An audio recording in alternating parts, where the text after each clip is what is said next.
Hello दोस्तों, नमस्ते। मैं सुनीता यादव और आपके यूट्यूब चैनल पे आप सब लोग का स्वागत करती हूँ। और मैं और मेरी दीदी माता जी का भजन लेके आ रहे हैं। आप लोग कैसा लगा तो जरूर होता, लाइक सब्सक्राइब शेयर जरूर करना और आप लोग प्यारे से जरूर देना। आप लोग का कैसा लगा?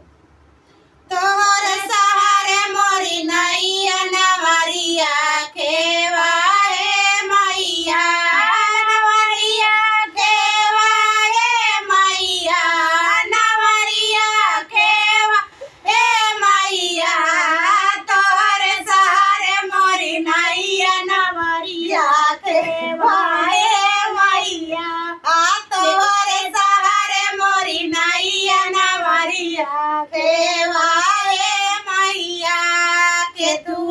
की तोरी नैया बनी है के तुअन की तोरी नैया बनी है के